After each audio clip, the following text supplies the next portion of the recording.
सकाळ सकाळी सूर्याचं दर्शन घेतलं व मग आपल्याला जायचं होतं पंढरपूरला. मग नितीन भाऊची गाडी आली ती व त्याच गाडीत गेलो बघा व पंढरपूरला. मग घरापासून हल्लो आपलं सूर्याचं दर्शन घेऊ लागलो रस्त्याला. परत आलो शेरेवाडीच्या चौकातनं. मग जायचं होतं की आपल्याला पंढरपूरला. त्या बाळूमामाची आरती होती व चालू. मग तिथनं गाडीतनंच पडलं पाय आपलं. म्हणलं एक बार असू द्या आता. आणि आरतीला जायचं होतं पण उशिरले जाता असू द्या म्हणलं आता. तिथनं पुढं गेलो मग चिकमोहदातनं बी सनकात गेलो पंढरपूरला. मग काय लईच भारी वाटलं बघा.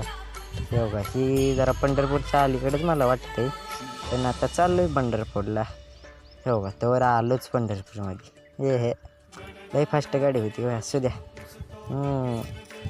तिथनं बी आत गेलो की आम्ही थोडं जरा लांबच होतं, अर्धा 1 किलोमीटर. मग पोचलो बघा. इथे आपल्याला पावती काढायची ती पार्किंगची. तिथं जरा एक 10-15 मिनटं थांबली. तिथं बी उशीर लागला थांबायला. असं द्या म्हणलं आता आलो देवाला म्हणल्यावर थांबायला तर लागतेच घेऊ, काय करायचं विषयच व.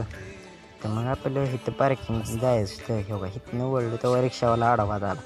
जागी म्हटलं बाबा कशाला येतोय आमच्यापाशी. मग घातली आत भावाना.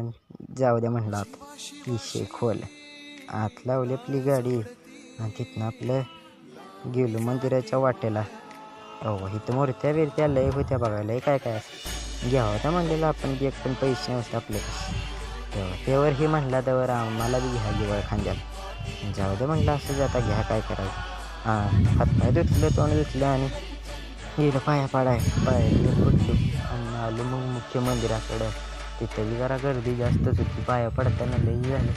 फोटो पण आम्ही काढलं नाही. आणि तिथं असं ते म्हणलं इथनं आलो. मग मूर्ती होती त्या मूर्तीपासून डायरेक्ट हॉटेलवर